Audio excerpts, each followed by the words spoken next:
सतगुरु की प्यारी सत्कारयोग साथ संगत जी, आज 10 जुलाई 2026 शुक्रवार का यह पावन दिन हमारे जीवन में एक विशेष संदेश लेकर आया है।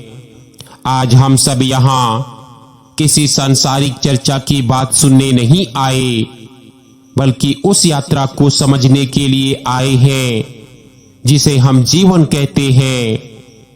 आज इस रूहानियत भरे सत्संग के जरिए हमें यह समझने को मिलेगा कि जीवन का यह सफर कहां से शुरू होता है और कहां जाकर थमता है।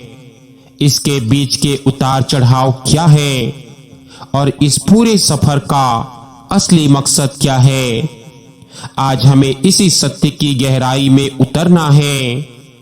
जब हम इस दुनिया में आते हैं तो हमारी पहली सांस के साथ ही इस सफर की शुरुआत हो जाती है। एक नन्हा सा बच्चा जब गर्भ की अंधेरी और सुरक्षित दुनिया को छोड़कर इस विशाल संसार में कदम रखता है तो वह रोता है। क्या आपने कभी सोचा है कि वह पैदा होते ही रोता क्यों है? संतों और ज्ञानियों ने कहा है कि वह रोना असल में आत्मा की एक पुकार है, एक घबराहट है कि वह किस अनजान नगरी में आ गई है। वह 9 महीने तक परमात्मा के सबसे करीब था। उस गर्भ के सन्नाटे में उसे केवल अपने भीतर की धड़कन और परमात्मा का एहसास था। लेकिन जैसे ही वह इस मायावी संसार में कदम रखता है, यहाँ की हवाएं, यहाँ की रोशनी और यहाँ का कोलाहल उसे चौंका देता है। वह रोकर मानो यह कहता है कि मैं कहाँ आ गया, मेरा वह असली घर कहाँ छूट गया। लेकिन जैसे ही माँ उसे अपनी छाती से लगाती है, उसे एक बार फिर वही पुरानी सुरक्षा और गर्माहट महसूस होती है और उसका रोना शांत हो जाता है। यहीं से शुरू होता है इंसानी रिश्तों का ताना बाना।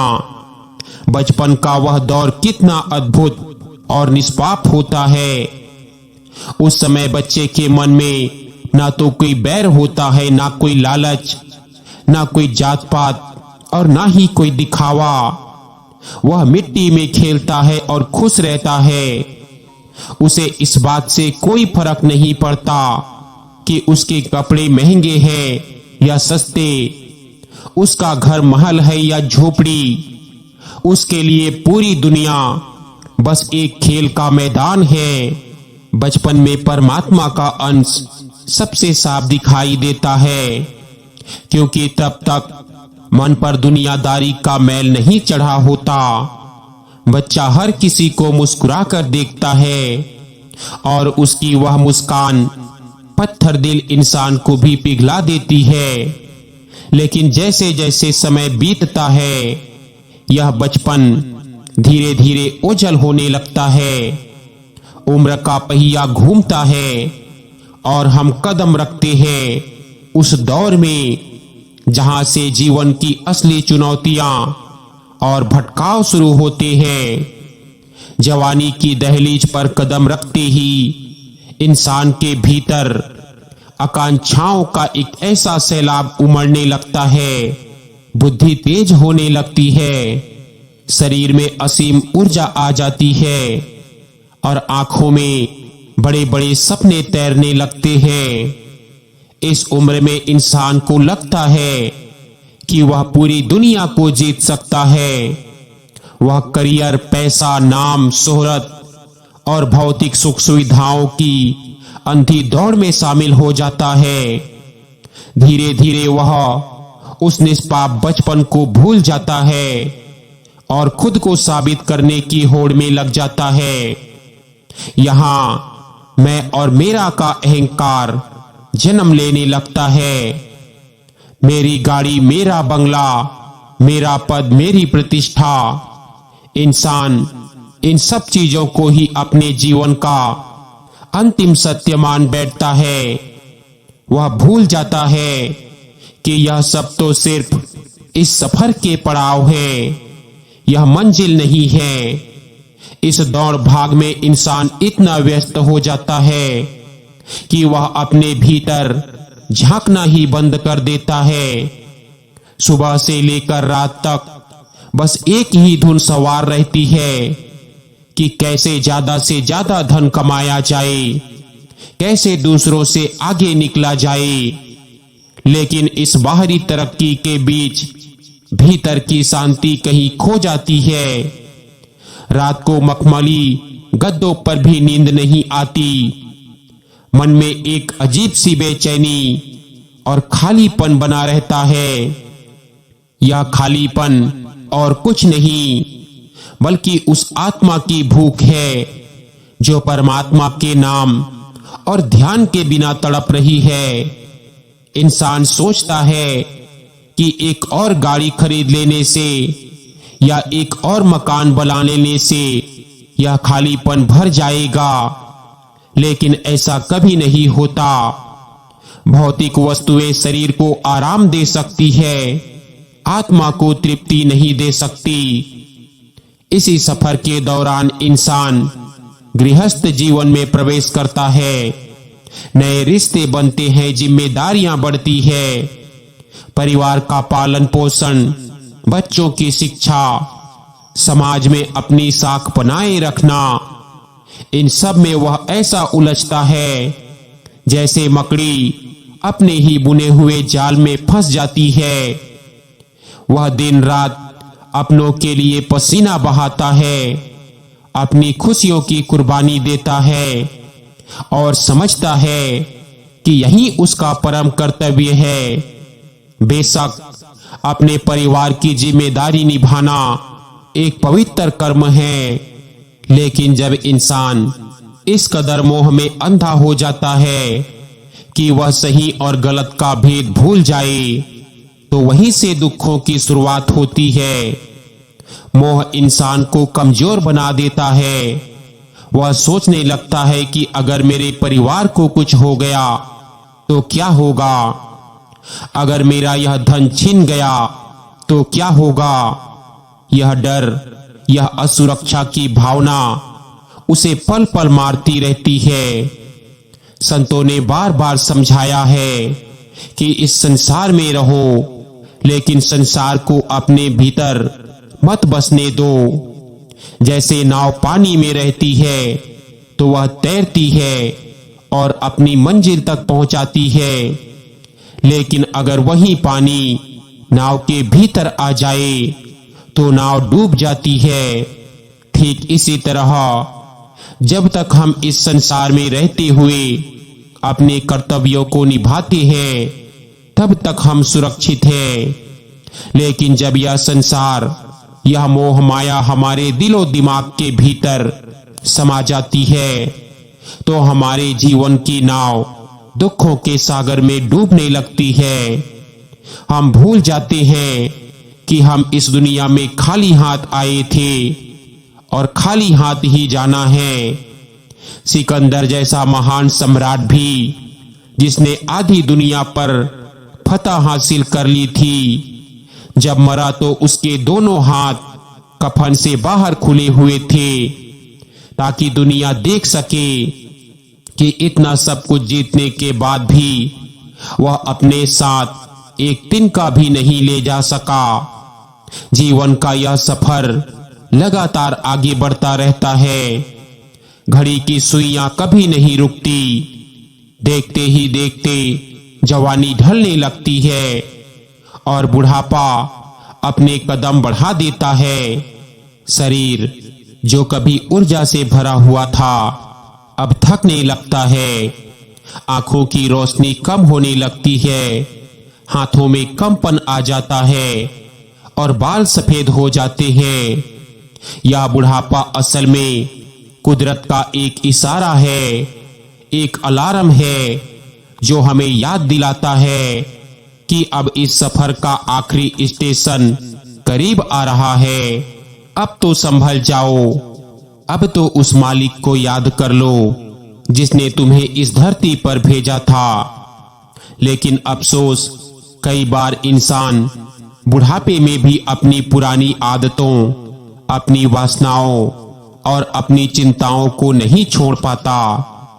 वह खाट पर पड़ा पड़ा भी यही सोचता रहता है कि मेरे पोते ने क्या किया, तिजोरी की चाबी कहाँ है, व्यापार में कितना मुनाफा हुआ। यह कितनी बड़ी विडंबना है कि इंसान पूरी जिंदगी जीने की कला सीखने में लगा देता है, लेकिन मरने की कला कभी नहीं सीख पाता। मौत इस सफर का वह अंतिम और अटल सत्य है जिसे कोई भी बच नहीं सकता। चाहे कोई राजा हो या रंक, साधु हो या सन्यासी, जिसने इस मृत्यु लोक में जन्म लिया है, उसे एक ना एक दिन जाना ही होगा। मौत कोई अंत नहीं है, बल्कि वह तो इस सफर का एक ऐसा मोड़ है जहां आत्मा पुराने फटे हुए कपड़ों की तरह इस नश्वर शरीर को त्याग कर एक नई यात्रा पर निकल पड़ती है। गीता में भगवान कृष्ण ने यही तो कहा है कि जैसे मनुष्य अपने पुराने वस्त्रों को त्याग कर नए वस्त्र धारण करता है, वैसे ही आत्मा इस जीर्ण शीर्ण शरीर को त्याग कर नया शरीर धारण करती है। तो फिर इस मौत से इतना डर क्यों? डर इसीलिए है क्योंकि हमने पूरी जिंदगी सिर्फ इस शरीर को सजाने संवारने में लगा दी। हमने कभी उस आत्मा को जाना ही नहीं जो इस शरीर को चला रही थी। जरा सोचिए, जब यह सांसों की डोरी टूटती है तो क्या होता है? जिस शरीर को हम रोज आईने में देखकर संवारते थे, इत्र लगाते थे, अच्छे अच्छे कपड़े पहनाते थे, उसी शरीर को घर वाले एक पल के लिए भी अंदर रखने को तैयार नहीं होते। हर कोई कहता है कि जल्दी करो, अब इसे बाहर ले जाओ, बॉडी खराब हो रही है। जिस इंसान का एक नाम था, समाज में रुतबा था, मौत के बाद उसका वह नाम छिन जाता है और वह सिर्फ एक लाश बनकर रह जाता है। जिस धन दौलत और जमीनों के लिए इंसान ने अपनों से बैर किया, झूठ बोला, बेईमानी की, वह सब यहीं धरी की धरी रह जाती है। आपके साथ अगर कुछ जाता है तो वह केवल आपके कर्म हैं, आपके अच्छे और बुरे कर्म, आपके द्वारा किया गया सुमिरन, आपकी दयालुता और आपका प्रेम। इस जीवन के सफर को अगर गहराई से देखें तो यह एक इम्तिहान की तरह है।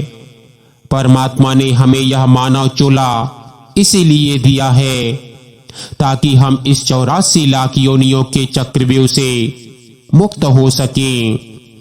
यह मनुष्य शरीर बहुत दुर्लभ है। देवताओं को भी इस शरीर को पाने की लालसा रहती है, क्योंकि केवल इसी शरीर में रहकर आत्मा परमात्मा से मिल सकती है, भक्ति कर सकती है। पशु पक्षी सिर्फ अपने प्रारब्ध को भोगते हैं, वे कोई नई भक्ति या साधना नहीं कर सकते। यह सौभाग्य सिर्फ हम इंसानों को मिला है, लेकिन हम इस अमूल्य हीरे को कौड़ियों के भाव बेच रहे हैं। हम इस संसार के तुच्छ और क्षणभंगुर सुखों के पीछे भागकर उस असीम आनंद को खो रहे हैं जो हमारे भीतर ही छिपा हुआ है। आज के इस विशेष सत्संग का यही संदेश है कि जागिए, अपने भीतर के उस सोए हुए आत्मा तत्व को जगाइए।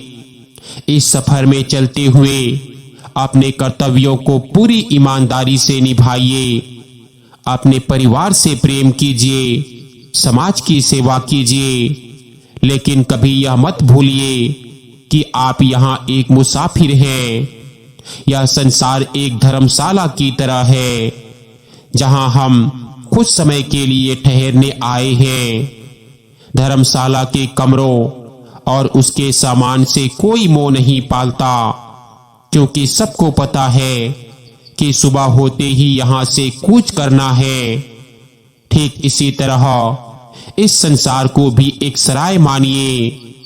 यहाँ जो कुछ भी आपको मिला है उसे परमात्मा का प्रसाद समझकर इस्तेमाल कीजिए, लेकिन उसमें उलझिए मत। रोजाना कुछ समय शांत बैठकर उस परम पिता परमात्मा का शुक्राना कीजिए। उसने आपको यह सुंदर जीवन दिया है, यह सांसें दी, यह बुद्धि दी। जब आप शुक्राने के भाव में जीना शुरू करते हैं तो जीवन का यह सफर बोझ नहीं बल्कि एक उत्सव बन जाता है। तब ना तो जीने का कोई अहंकार रहता है और ना ही मौत का कोई डर। तब इंसान इस सफर के हर पड़ाव का आनंद लेता है और जब अंतिम समय आता है तो वह हंसते हंसते इस शरीर को विदा करता है, क्योंकि वह जानता है कि उसकी यात्रा अब अपने असली घर, अपने असली परमपिता के धाम की ओर हो रही है। संगत जी, इस सफर का सबसे बड़ा रहस्य यह है कि जिस परमात्मा को हम मंदिरों, मस्जिदों, तीर्थों और जंगलों में ढूंढ रहे हैं वह कहीं बाहर नहीं बल्कि हमारे अपने भीतर बैठा हुआ है। संतों ने चिल्ला चिल्ला कर कहा है कि दिल का हुजरा साफ कर जाना के आने के लिए यह शरीर ही वह सच्चा मंदिर है, यह काया ही वह मक्का मदीना है जिसके भीतर वह कुल मालिक विराजमान है। लेकिन हमारा ध्यान हमेशा बाहर की तरफ रहता है। हमारी आंखें बाहर देखती है, हमारे कान बाहर की आवाजें सुनते हैं, हमारा मन बाहर की दुनिया के विचारों में भटकता रहता है। सत्संग हमें यही सिखाता है कि आप अपनी इन बिखरी हुई वृत्तियों को, इस फैली हुई तवज्जो को बाहर से समेटकर भीतर की तरफ कैसे मोड़ना है। जब तक हम अपनी नौ द्वारों से अपने ध्यान को हटाकर उस 10वें द्वार पर नहीं लाते जिसे तीसरा तिल या शिवनेत्र कहा जाता है, तब तक हमारे भीतर उस असली प्रकाश और शब्द की जागृति नहीं हो सकती। यहीं से आंतरिक यात्रा की शुरुआत होती है जो इस जीवन के सफर को वाकई खूबसूरत और मुकम्मल बनाती है। जरा विचार कीजिए कि गुरु की महिमा इस सफर में कितना अनिवार्य है। बिना गुरु के कोई भी राह पार नहीं की जा सकती। यदि हम किसी अनजान शहर में जाएं तो हमें वहां के रास्तों का पता लगाने के लिए किसी गाइड या नक्शे की जरूरत होती है। यह संसार तो एक ऐसा भूल भुलैया है जहां कदम कदम पर काल और माया ने अपने जाल बिछा रखे हैं। काम, क्रोध, लोभ, मोह और अहंकार, ये 5 ऐसे डाकू हैं जो हर पल हमारी आत्मा की पूंजी को लूट रहे हैं। इनसे बचने का रास्ता हमें केवल एक पूर्ण संत, एक कामिल गुरु ही बता सकता है। गुरु वह पारस है जो लोहे जैसी सूखी और मैली आत्मा को भी छूकर सोना बना देता है। बल्कि संतों ने तो कहा है कि पारस और गुरु में बहुत बड़ा अंतर है, क्योंकि पारस सिर्फ लोहे को सोना बनाता है, लेकिन गुरु अपने शरणागत को अपने जैसा ही गुरु बना लेता है, उसे परमात्मा के रूप में बदल देता है। गुरु हमें नाम की दात बख्शते हैं। वह नाम कोई साधारण अक्षर नहीं होता, बल्कि उसमें गुरु की अपनी कमाई, उनकी आध्यात्मिक शक्ति शामिल होती है। जब हम गुरु के दिए हुए उस नाम का सुमिरन करते हैं तो हमारे जन्म जन्म के पाप कटने लगते हैं। मन शांत होने लगता है और आत्मा पर चढ़ा हुआ कर्मों का मैल धीरे धीरे धुल जाता है। सत्संग की इस घड़ी में हमें यह समझना होगा कि गुरु की दया और मेहर के बिना इस सफर में एक कदम भी आगे बढ़ाना मुमकिन नहीं है। हम अपनी चतुराई, अपनी बुद्धि या अपनी ताकत के बल पर परमात्मा को नहीं पा सकते। यदि ऐसा होता तो दुनिया के बड़े बड़े विद्वान, दार्शनिक और वैज्ञानिक सबसे पहले ईश्वर को पा लेते। लेकिन परमात्मा बुद्धि का विषय नहीं है, वह तो प्रेम का विषय है। हुजूर महाराज फरमाते हैं कि प्रेम का मार्ग सीधा और सच्चा है, जिसमें जितना ज्यादा विरह और प्रेम होगा वह उस मालिक के उतना ही करीब होगा। जब एक भक्त के दिल में अपने मालिक के लिए सच्ची तड़प पैदा होती है, जब उसकी आंखों से अपने सतगुरु के विरह में आंसू बहते हैं, तो वह आंसू साधारण पानी नहीं होते, वे आत्मा के मैल को धोने वाले सबसे पवित्र जल होते हैं। उस तड़प को देखकर कुल मालिक का दिल भी पिघल जाता है और उनकी दया का सैलाब उस भक्त पर बरसने लगता है। गुरु की दया ही है जो हमारे बड़े से बड़े कर्मों के पहाड़ों को रत्ती भर के समान छोटा कर देती है। जो दुख हमें सूली की तरह चुभने वाला था, गुरु की मेहर से वह सिर्फ एक मामूली कांटे की तरह छूकर निकल जाता है। संतों ने बताया है कि उस कुल मालिक के घर से एक अनहद नाद, एक दिव्य संगीत लगातार गूंज रहा है। इसे ही बाइबल में वर्ड कहा गया, वेदों में आकाशवाणी या उद्गीत कहा गया है और संतों ने इसे शब्द या नाम कहा है। यह शब्द ही जीवन की असली शक्ति है। जब हम सुमिरन के द्वारा मन को एकाग्र कर लेते हैं तो हमारे भीतर वह दिव्य धुन सुनाई देने लगती है। वह संगीत इतना मधुर, इतना आनंदमयी और इतना चुंबकीय होता है कि उसके सामने दुनिया के तमाम सुख, तमाम राग रंग फीके और बेअसर लगने लगते हैं। जब मन को उससे बड़ा सुख मिल जाता है तो वह अपने आप ही संसार के गंदे और क्षणभंगुर भोगों को छोड़ देता है। मन को जबरदस्ती रोकना बहुत मुश्किल है। इसे आप जितना दबाएंगे यह उतना ही ज्यादा बगावत करेगा। इसे वश में करने का एकमात्र तरीका यही है कि इसे उस आंतरिक शब्द के रस का चस्का लगा दिया जाए। एक बार जब मन को वह नाम का रस मिल जाता है तो वह हमेशा के लिए शांत हो जाता है। वह आत्मा का मित्र बन जाता है और उसे सचखंड की यात्रा में मदद करने लगता है।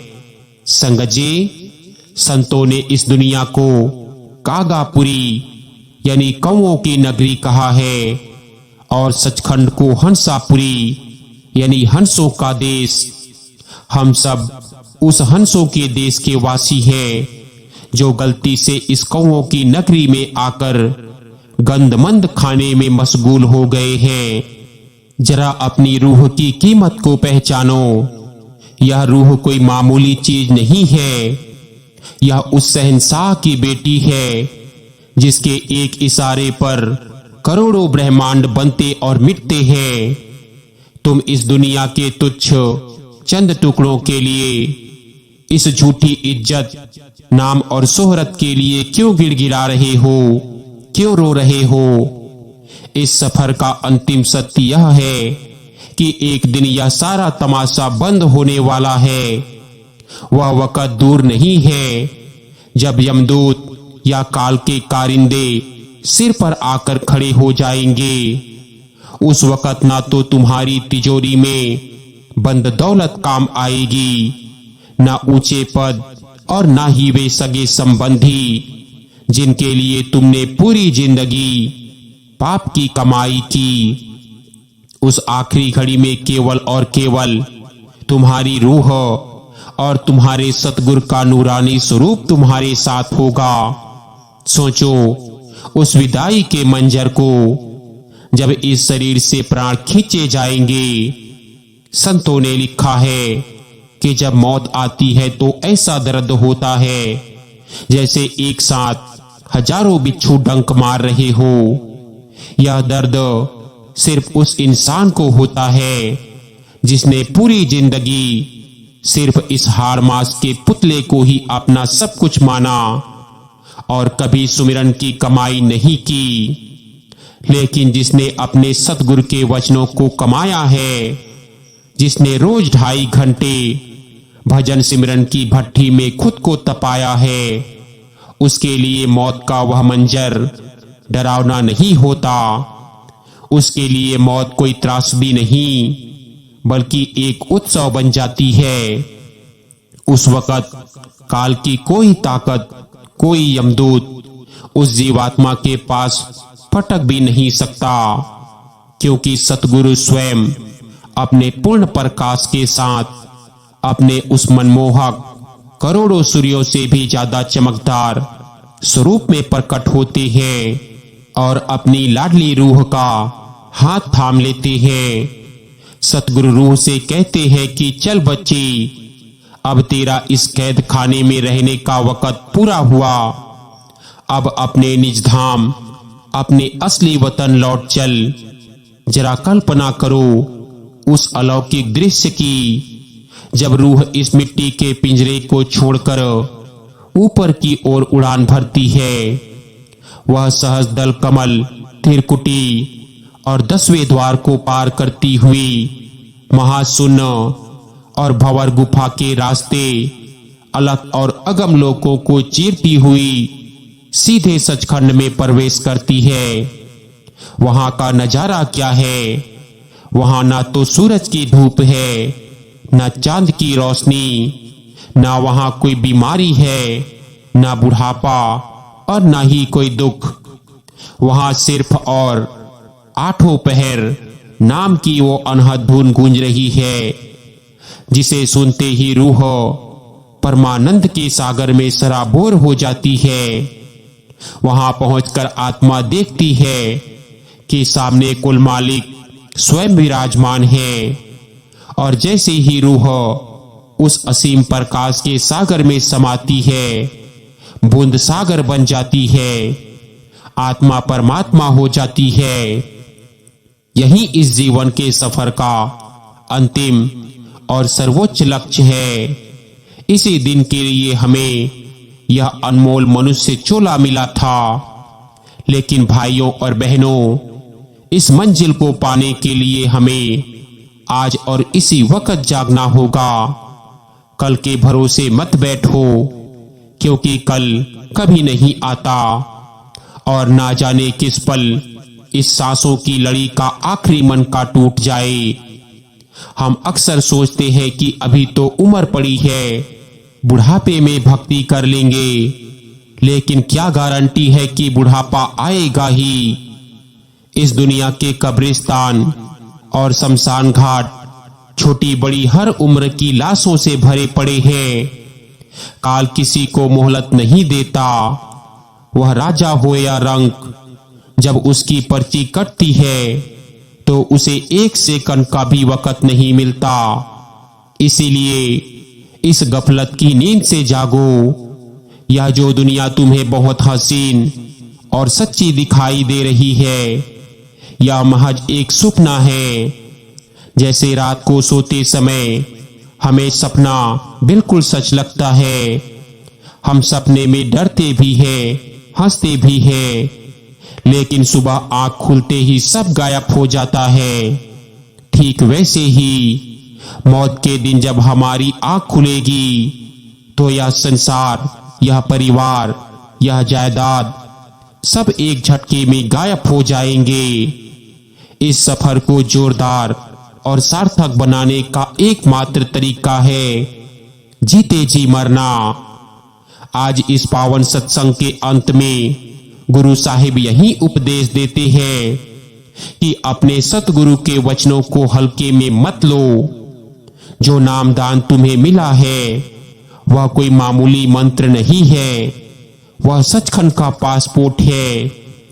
इसकी कदर करो, दुनिया के काम भी करो, पेट भरने के लिए नौकरी धंधा भी करो, लेकिन मालिक के काम को, उस भजन सिमरन को अपनी पहली प्राथमिकता बनाओ।